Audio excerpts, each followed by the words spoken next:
just a little bit about you.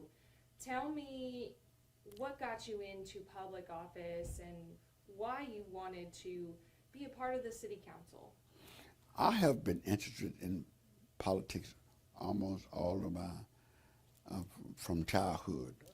Uh, Government, politics, history, and religion. Those have been my subjects since I was a child. So I was born in rural Connecticut County, one of 12 children born to our parents. My daddy died when I was 16, left 9 children in the house on a farm with our unemployed mother. So our plight from there to here has not been an easy plight, but we all got out. The 10 lived to get grown, all finished high school, 7 went to college. My brother under me was married North Randall, Ohio. My sister next to me and I graduated from University of South Alabama the same night. My degree was in history and was in political science, and I went back to graduate school in history.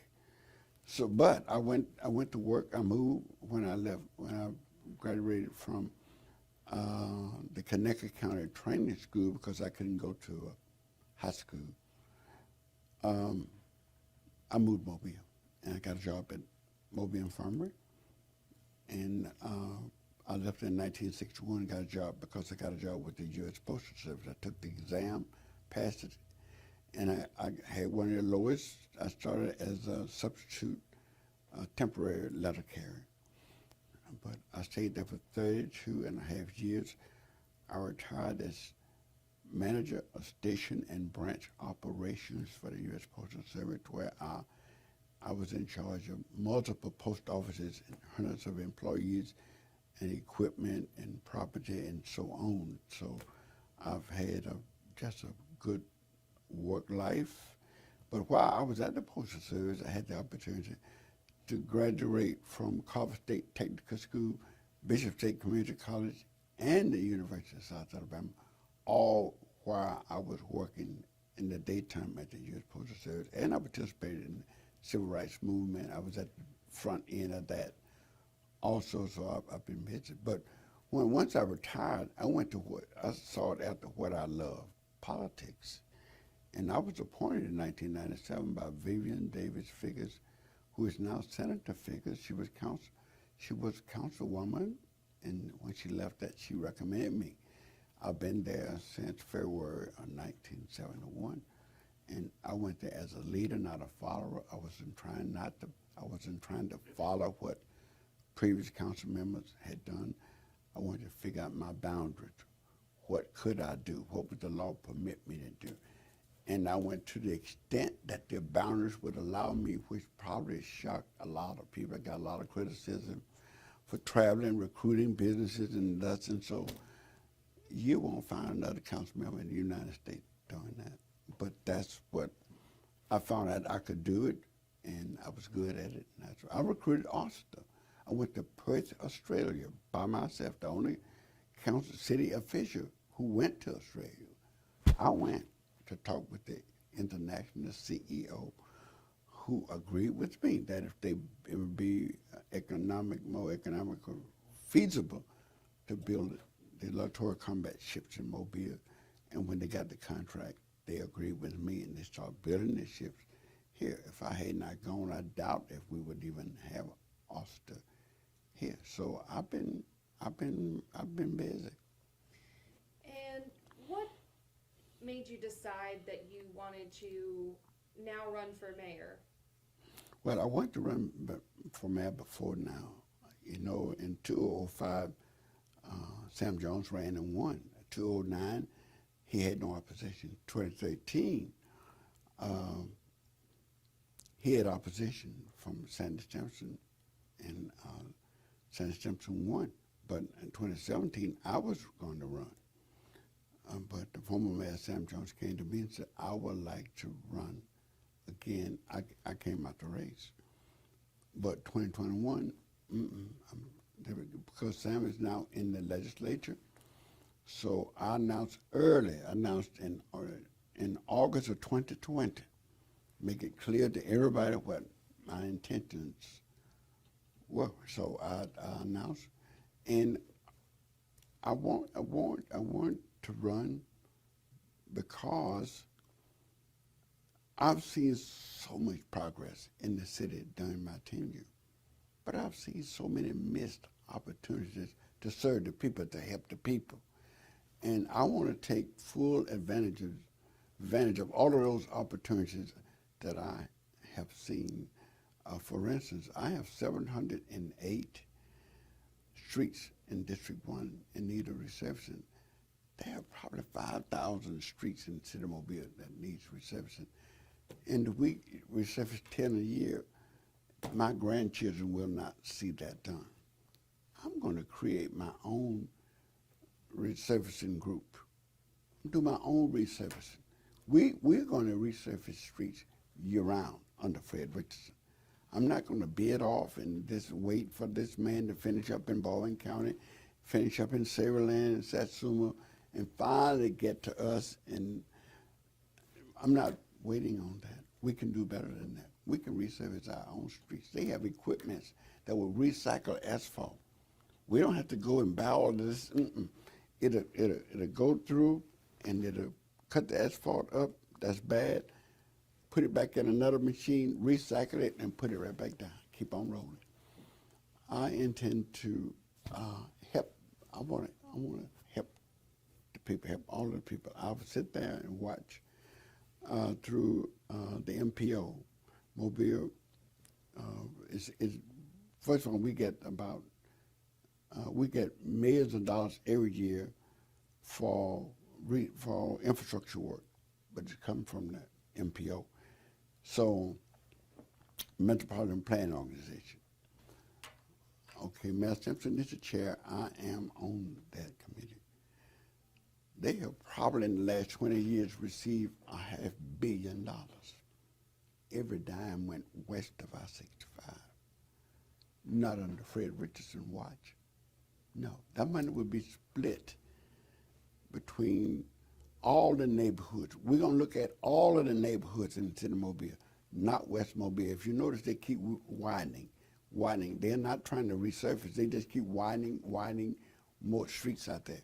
And they have done anything. If you take Highway 43, it's 4 lanes all the way to the county line.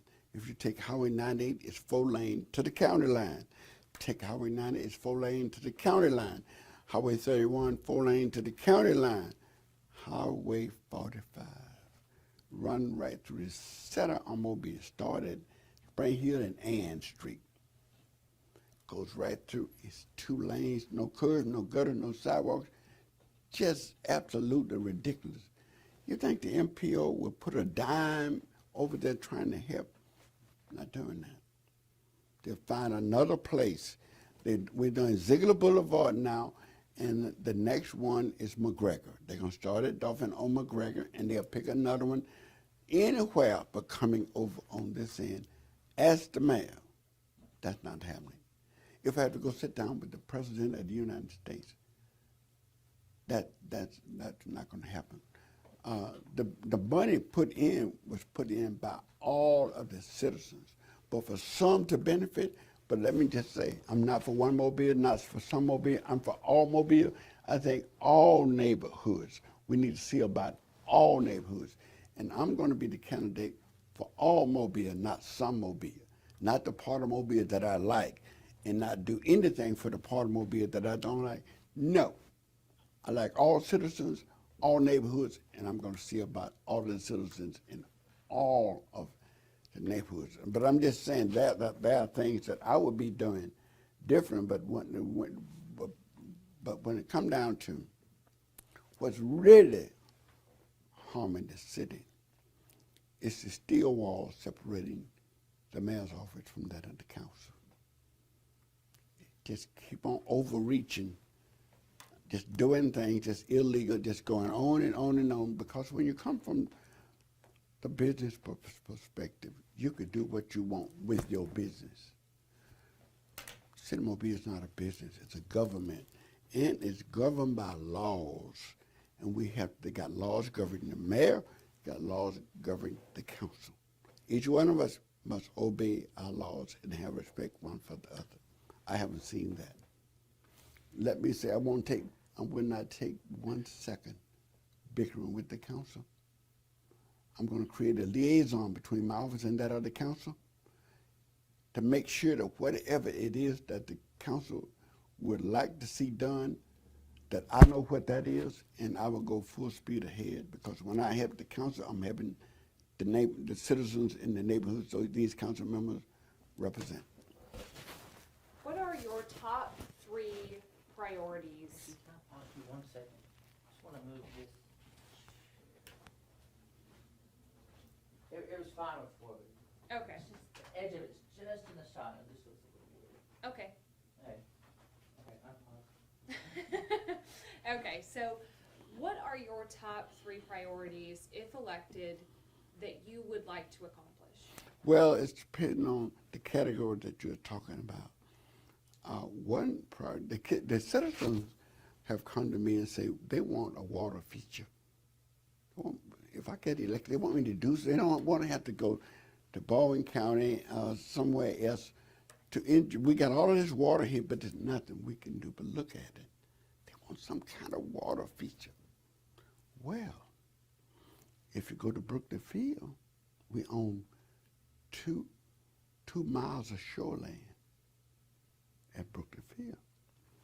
Go to Biloxi, the longest artificial man-made beach in the world is the Biloxi Beach. Beautiful beach. They made that, they created that beach. There was no beach there. They got the sand out of the water, brought the sand up there, and they made a beach. Well, they're dredging the bank for the deep water ships. We can take that white sand, create our own beach. That's what I would do, and I would have amenities for the children, for adults. It would be something that everybody can come, and we're going to stop our people having to get on the weekend to take off to Baldwin County to enjoy the water. No. I'm going to have my own beach right here in the city. Now, I know I'm going to work, and they want something that's entertaining. I'm bringing back Bayfest. It should have never left. We tried 1065. It just fell on its face. But when we stopped Bayfest, it was at its heyday. It was gone. Just doing this great. We probably won't have the room to have all of those stages because there's been so much construction downtown. A new hotel down there. It's just been so much construction that we may not be able to have but 5 stages. But we're going to bring Bayfest back over several days. We're going to have a genre for whatever type of music our citizens like. We're going to have a stage for that. And we're going to let people come down and just enjoy. I know those are things that the citizens told me that they want. So more attractions? More attractions. More events, things like that? And then I'm going to go full speed ahead to recruit more businesses. The trouble with recruitment now is that all of the people on the team reflects the mayor. It's absolutely no diversity. So if you go over to China, Japan, or these other places, they think something is wrong with the city. Here's a city that is majority African American, majority women, and not a woman visible, and not the first African American, and you trying to recruit them to come to Mobile, they're gonna frown. When I go, I'm going with a diverse team.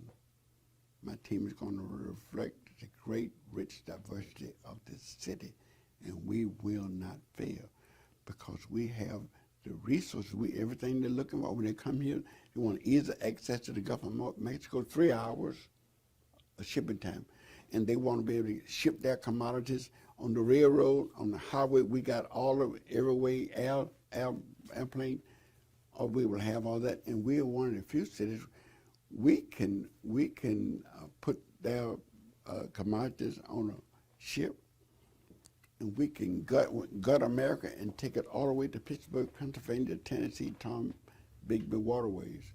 We can take it all the way up to Pittsburgh if you want to ship it. So we can use all modes of transportation to move their commodities. We got 2 interstates, one north and south, east and west, whatever, however you want to do it. We are poised to grow, but we have to go and get them. So attractions, business recruitment, one you mentioned, streets. What else would you want to focus on? Crime, health, things like that? Crime is probably up near the front. If the police could solve crime, we would have no crime. We have over 500 police officers, well trained and well equipped. They can't stop crime. What's missing?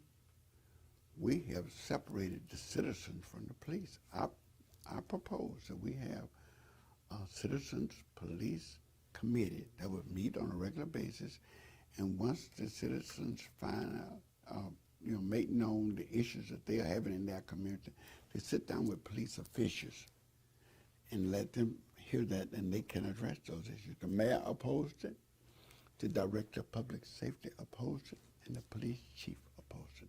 Otherwise, they don't want citizens interfering with the police. Right in there is where the trouble is. Let me say, we have 46 police beats in the city. You don't know your beat. You don't know the name of your beat, the number of your beat. You don't know the name of your beat officer. You don't know nothing about that beat. Not under Fred Richardson. I would have 46 dedicated police officers in every one of those beats. And I would send a letter to every citizen living in that beat and say, this is your officer. I'm going to give them the officer's name and phone number. This officer will be required to have regular beat meetings. Let the citizens say what is troubling them and how they can help him. But in these neighborhoods that is crime ridden, I'm going to send a letter to every citizen in those neighborhoods from me. And I'm going to have a self-addressed envelope in there. And I'm going to ask them to write down what you see. Any criminal activity, any disorder of any kind, do not discuss it. Write it down, put it in this envelope, do not give it to the mailman. Find your post office box along the street. Drop it in that box and it'll come to me. But do not discuss what you wrote down. Don't sign your name to nothing. And I did that in Trinity Garden. Trinity Garden is one of the safest communities in the city. We're also going to tackle blight. Blight drives crime. One of the things I did in Trinity Gardens, I took the environmental court judge, and we went from neighborhood to neighborhood. You got to get rid of the conditions that breeds crime. Overgrown lots, junk cars, dilapidated houses, paper, any kind of blight. You got to clear that out to send a message to the criminals that we're not going nowhere. We're here to stay, and we'll turn you in. So I'm going to get with the citizens, and we're going to write up all the violators, but we're going to hold court inside their neighborhood. We're going to invite the citizens to come to court and let them watch who it is that blighted their neighborhood. Go to Trinity Garden and see them. We clean all of that up. But I can't have court. I had to stop having court because Master Simpson didn't want the judge doing that. No, I would be with the judge when we do that. And these citizens would turn in troublemakers. The police moved in, moved all of that out. We was done with it.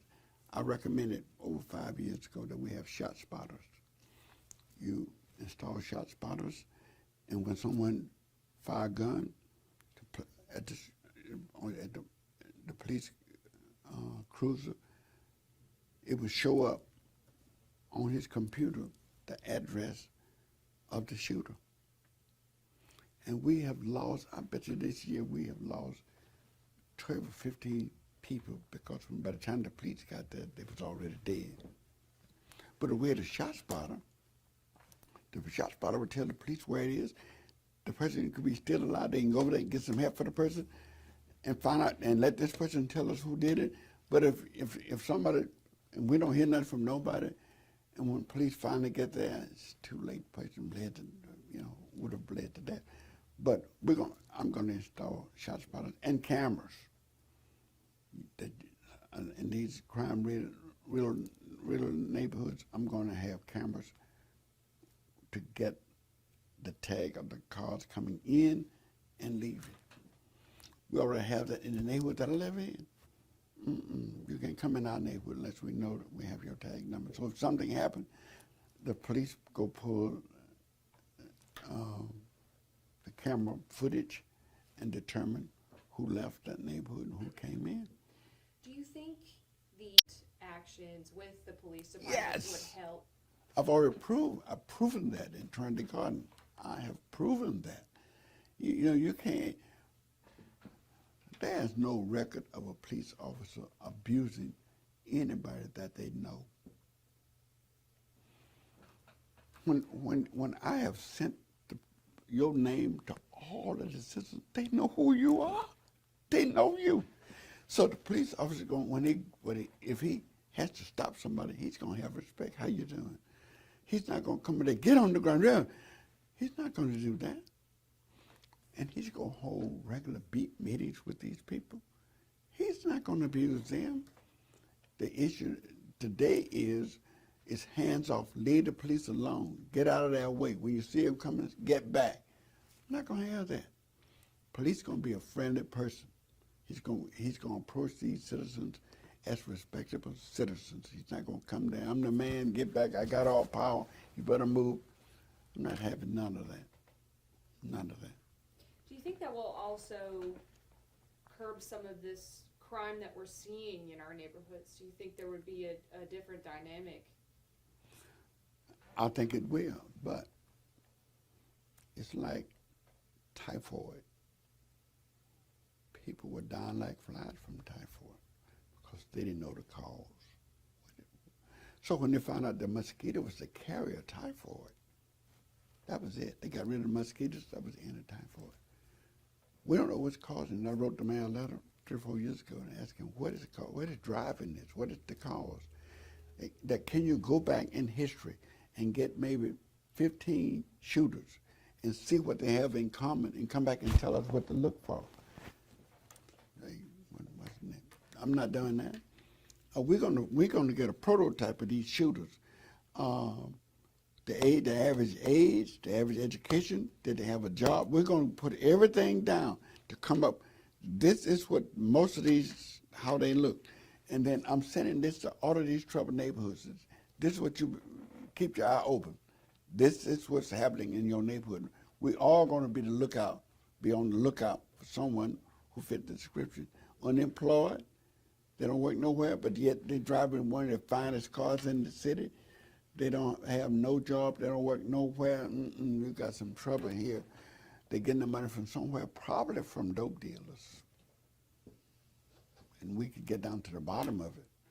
I guarantee you, vast majority of what's driving this is going to come down to dope, because when these kids drop out of high school, they are prime targets for dope dealers because they can't find no job.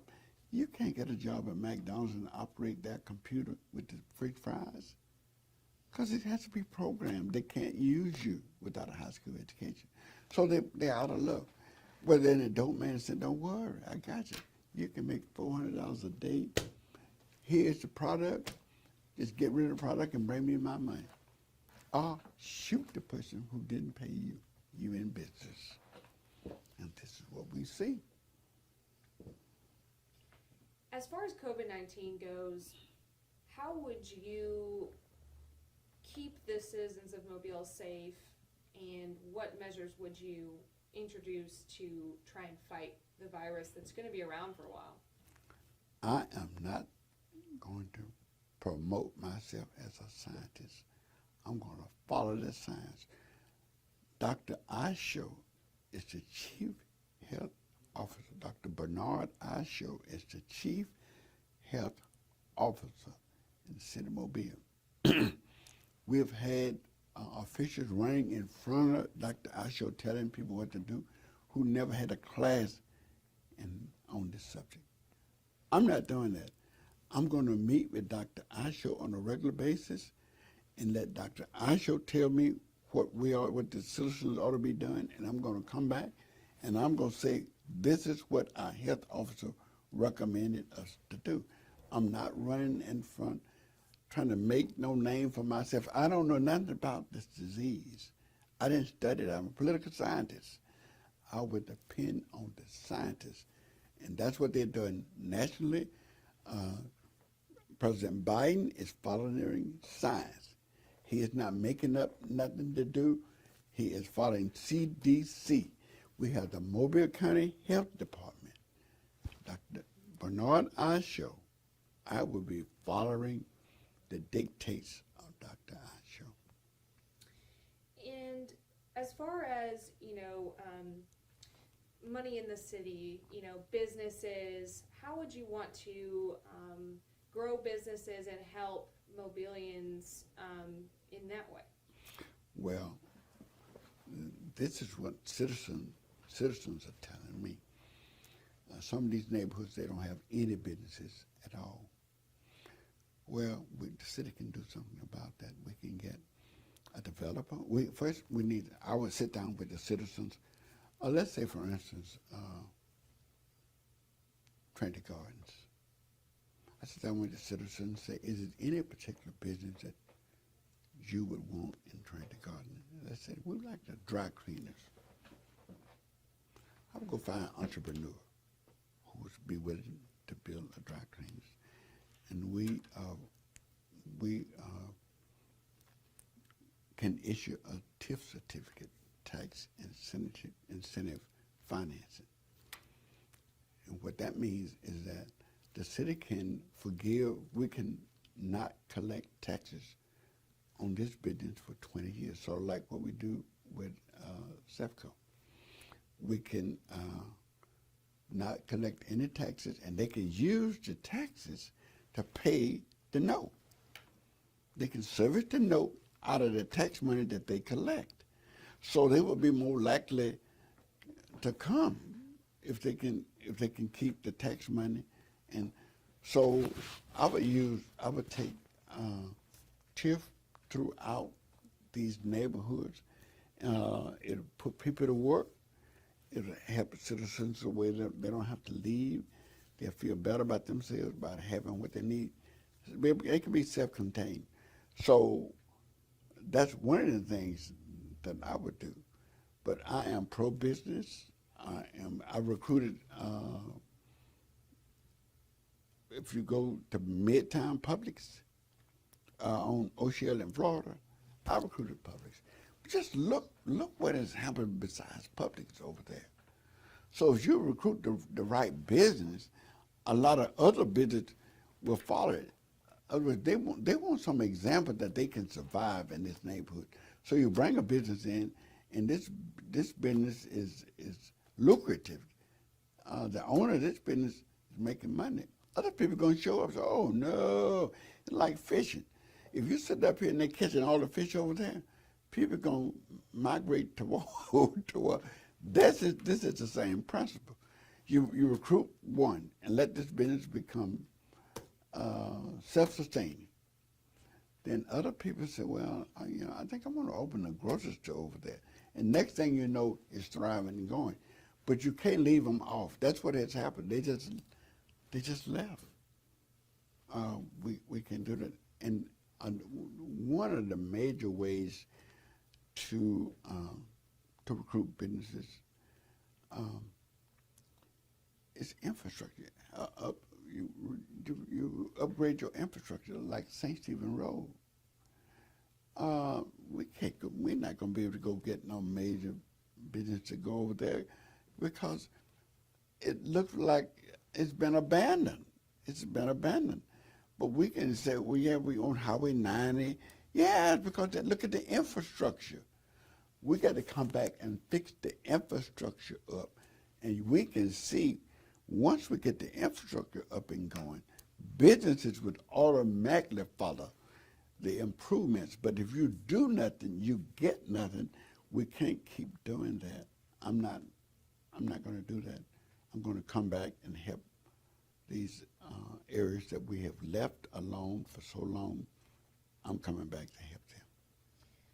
Is there anything during your time on the city council that you didn't get done or you didn't complete that you wish you would have, that you're going to continue working on? Well, I think all council members would tell you that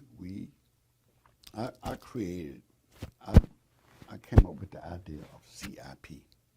CIP has created in the last 7 years $224 million. And so it's a lot of development all over the city. The mayor vetoed it.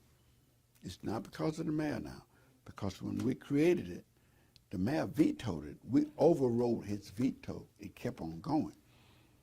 So it looked like the council was going to outshine the mayor. So a lot of these projects that for instance, they're over at Fickers Park. Money been there for over 2 years. If you go down O'Shea Road, they're working on sidewalks. The money been there for 4 years for those sidewalks. So what I wish that once we get our money and we meet with the administration, said this is how I want to spend my money. Before we get money the next time, I want this money spent. I want these projects completed. That's not what we see. They're picking and choosing on who they want to ingratiate and put it. Fred, we'll get that some other time. Just put it off. No, I'm not going to do that. We're going to complete. We're going to hire enough people. But see, we're not doing the work. All we need to do is get engineers in, and bid the project off. When the project is bidded off, then we get the lowest bidder, and then we put the contract before the council. Then all we need to do is have somebody to make sure this contract is bidded according to. You're through with that. It's not you. It's not. We're not bidding any of this. We just need a department that can get these projects and bid them off, and then come back to the council with a contract. No, because it looked like these council members doing too much, and the mayor's not doing enough. I'm not in competition with nobody. That's my job. That's not my job. I'm going to help these council members get every project they put before me done that year. And you're going to really see something happen in Mobile when we start doing that. I got projects that are going way back. I just have to wait. Not only that, the law says when it comes down to capital projects, that funding for capital projects shall be divided equally among all council districts. In the last budget, the mayor put $14.1 million in the capital budget. District 1 didn't get one dime.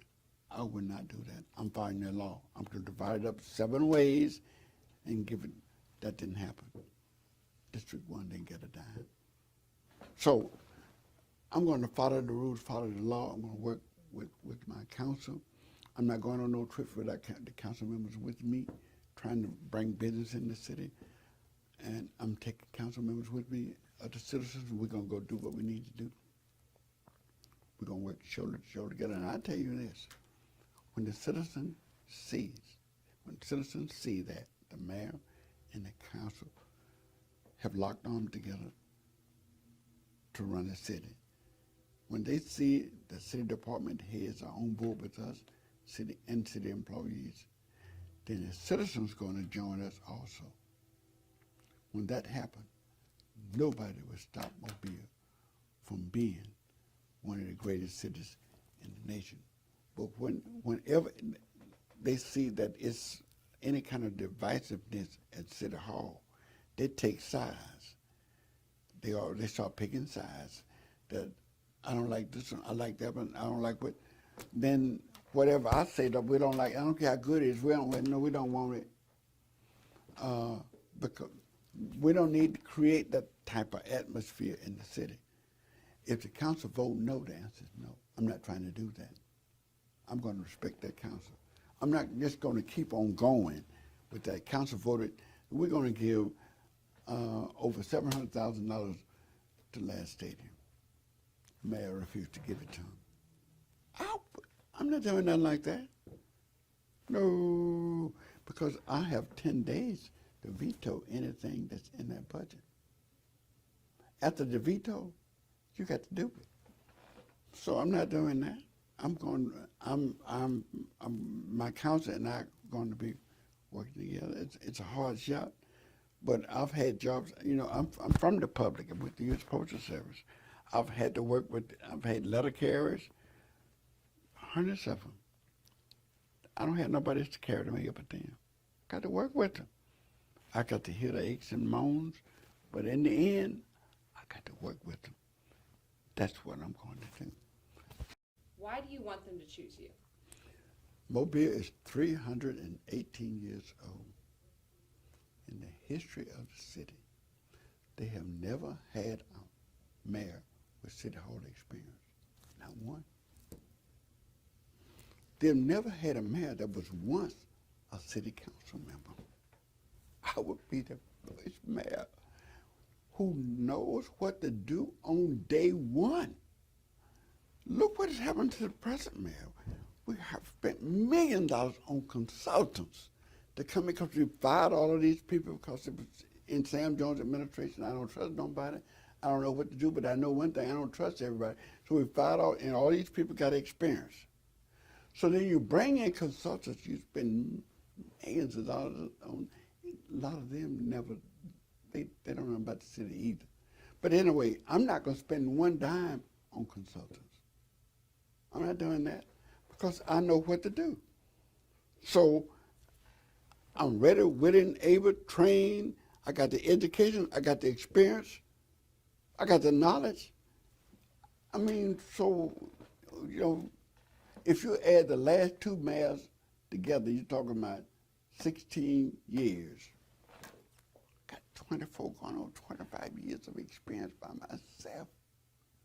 So I know what to do. I don't have no issue working with anybody.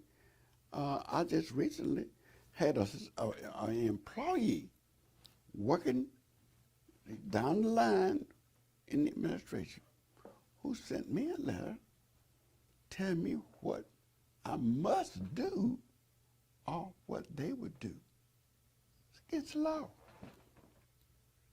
I would not, I'm saying you need a mayor who knows his responsibility, who knows what a council, I know what I'm been a council member. I would not be treading on none of that.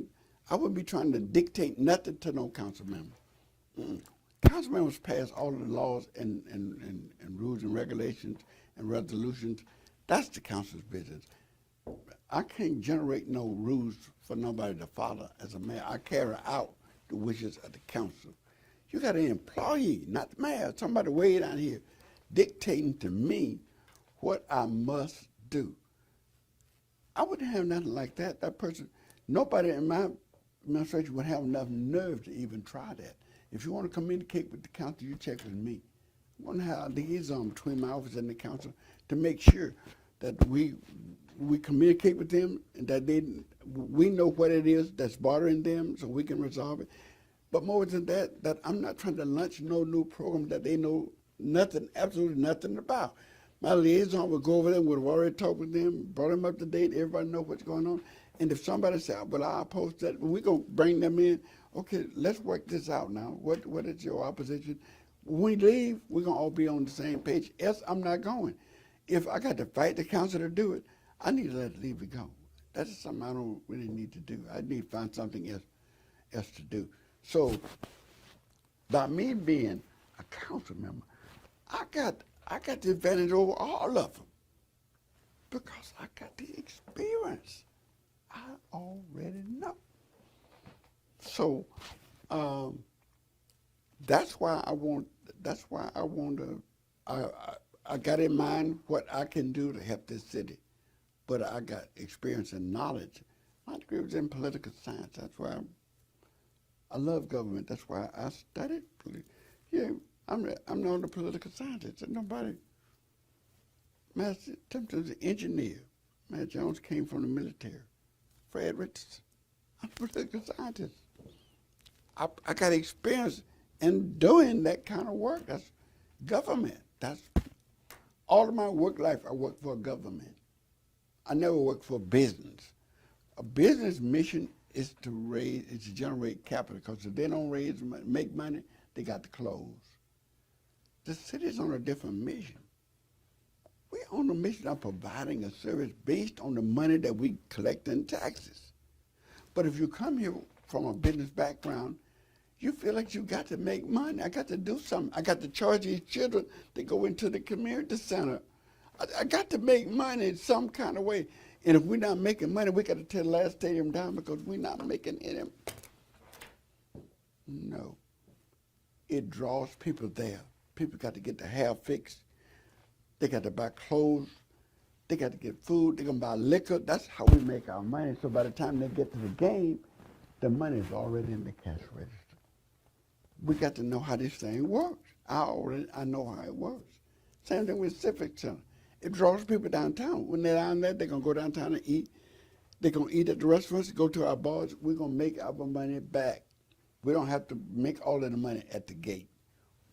It's a drawing card to get people downtown so they will spend their money. I don't have to knock everything down. So, oh, we ain't making enough money. We're making the money off the cash register out there. The city is not, we don't have to collect the money. Walmart is sending us a check. Costco is sending us a check. I'm saying we could get the money. As a matter of fact, during this period of COVID-19, we've had little businesses, but we made more money. The city didn't lose a dime. We made more money during this period. Well, they went to for one thing, these businesses raised the price. That's one of the things happened to us. But we didn't make the money because people were going into our venues. We made the money because these big businesses were mailing us a check. Well, when they came and purchased something, they mailed us a check. I don't have to go out there and beat the money trying to make money. Create the atmosphere for businesses to thrive. They're going to mail me the check. I don't have to do nothing. Just create the atmosphere, a friendly atmosphere, where people would like to come. First of all, people need to love their city. If there's a citizen who is not in love with the city of Mobile, we need to find out why. We need to fix it. If you don't like the house you live in, the neighborhood you live in, street you live on, you will not like the city. So the reason why you're not liking those things, I need to find out what that is. I need to get busy to fix it. That's what I'm going to do.